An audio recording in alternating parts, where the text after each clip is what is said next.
This is Donna Anderson, NDSU Extension Agent, Family and Community Wellness for Eddy and Foster County. Thank you for taking the time to do a little self-care in the midst of all the things you have to pay attention to as a producer. Too often, we neglect our own selves because of the demands placed upon us. What do you already know about colon cancer? Here is a little quick quiz to jumpstart this presentation. Question number 1. What dietary habit has been linked to a lower risk of colon cancer? Is it A, eating a lot of meat, B, eating a lot of fish, C, eating a lot of fiber, D, eating a lot of dairy? Question number 2. Which of the following foods are good sources of fiber? And remember, there may be more than one answer here. Is it A, fruits, B, vegetables, C, beans and other legumes, or D, whole grains? Question number 3. At which age should most men begin screening for colon cancer? Is it at age 35, age 45, age 55, or age 65?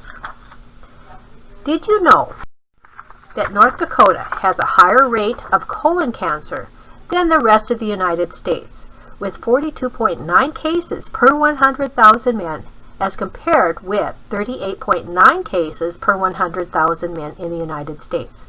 Chances are you know of someone who has had colon cancer. Some factors put us at higher risk for colon cancer. Are any of these true for you?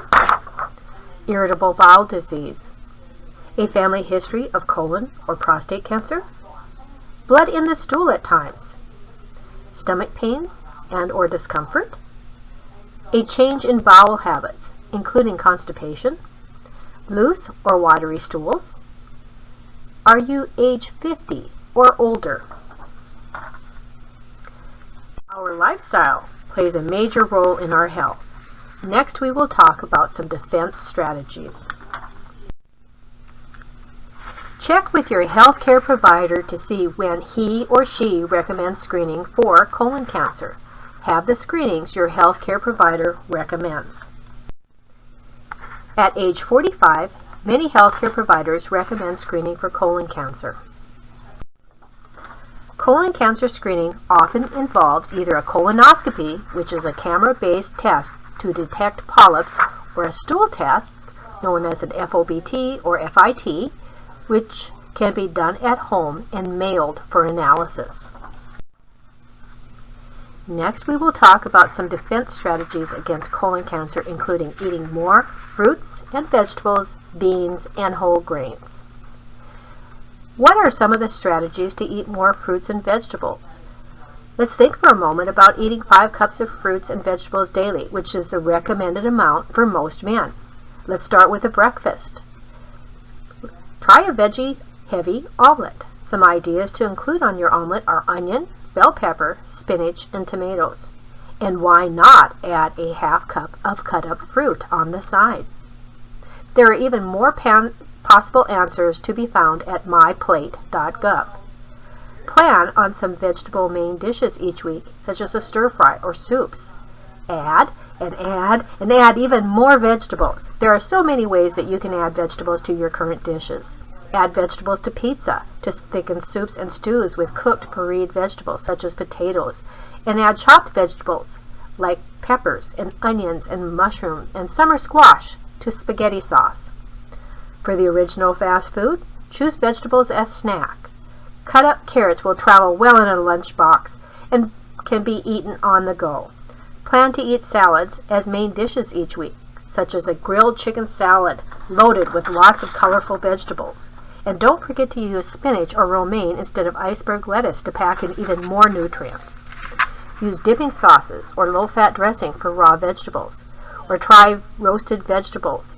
Roasting gives vegetables a richer, sweeter flavor. Want to get your children to eat more vegetables? Have them choose vegetables to buy at the grocery store. They can even be involved in preparing them at home. Remember your beans. They add new flavors, colors, and textures to salads and other dishes. Make it easy. Have pre-cut vegetables available at work and at home in the refrigerator. Make the healthy choice the easy choice. And try frozen vegetables. Just zap them in the microwave and eat them. Visit your local farmer's market to get good buys. You might learn some new vegetables that you have not tried. Beans provide protein, fiber, vitamins, and minerals. The type of fiber in beans is good for our digestive system and for our heart. Beans can be used in a variety of ways in our menus. Check out all the bean resources on our NDSU Extension website. We have a whole page devoted to them.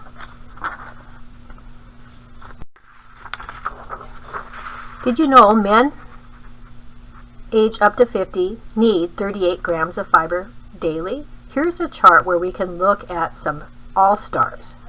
Many foods do provide great fiber. Here are some of them. Split peas at 8.1 grams. That gives you 27% of the daily value. Black beans at 7.5 grams gives us 25% of our daily value. Baked beans at 5 grams, 17% of our daily value. Raspberries at 4 grams per half cup gives us 13% of our daily value. Whole wheat spaghetti at 3.1 grams per half cup will give us 10% of our daily value. What are some ways to increase whole grain consumption? Whole grains contain all the parts of the grain kernel, including the endosperm, bran, and germ. Aim to make half your grain choices whole grain. The bran is the fiber-rich portion of the outside of the kernel. The endosperm is the starchy section that forms the flour, and the germ is rich in vitamins and minerals. To eat more whole grains, substitute a whole grain product for a refined product, such as eating whole wheat bread instead of white bread, or brown rice instead of white rice. It is important to substitute the whole grain product for the refined one rather than adding the whole grain product. For a change, try brown rice or whole wheat pasta. Try brown rice stuffing in baked green peppers or tomatoes, or whole wheat macaroni in macaroni and cheese. Use whole grains in mixed dishes such as barley in vegetable soup or stews, and bulgur wheat in a casserole or stir fry. Create a whole grain pilaf with a mixture of barley, wild rice, brown rice, broth, and spices. For a special touch, stir in toasted nuts or chopped dried fruit. Experiment by substituting whole wheat or oat flour for up to half of the flour in the pancake, waffle, muffin, or other flour-based recipes. Be aware they may need to adjust for some more leavening agent. Use whole grain bread or cracker crumbs in meatloaf. Try rolled oats or a crushed unsweetened whole grain cereal as breading for baked fish, chicken, veal cutlets, or eggplant parmesan. Try an unsweetened, whole grain, ready-to-eat cereal as croutons in a salad or in place of crackers with soup. Freeze leftover cooked brown rice, bulgur, or barley, and heat it and serve it later as a quick side dish.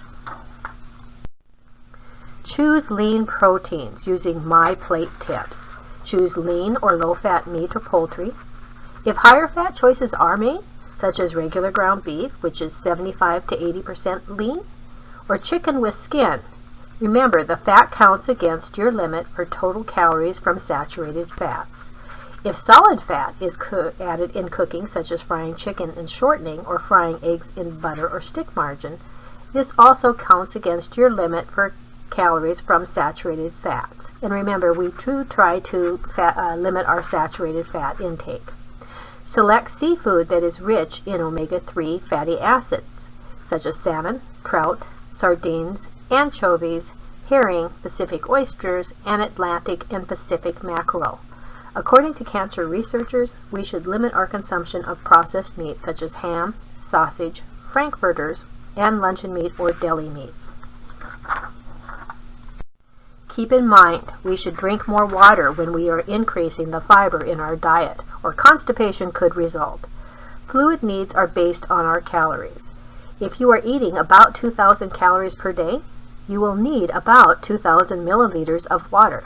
That's about 2 quarts, 8 cups All fluids count, even the fluid in fruits and vegetables. Thank you for participating in today's lesson. Now let's take a brief moment to review the answers to the quick quiz that we had at the beginning of our presentation. In question number 1, we asked what dietary habit has been linked to a lower risk of colon cancer. And our choices were eating a lot of meat, eating a lot of fish, eating a lot of fiber, eating a lot of dairy. And of course, we have found out through this presentation that the answer is fiber. Fiber is so important for colon health. Question number 2, which of the following foods are good sources of fiber? And we asked you to consider fruits, vegetable, beans, legumes, whole grains. And of course, we learned that all of those foods are excellent sources of fiber, and to remember to increase them in our daily food intakes. And the third question that we asked was, at which age should most men begin screening for colon cancer? And of course, we found out in this presentation, 45 for most men is the age that colon cancer screening should begin. This is Donna Anderson, NDSU Extension Agent, Family and Community Wellness, Eddy and Foster County, and thank you for attending today.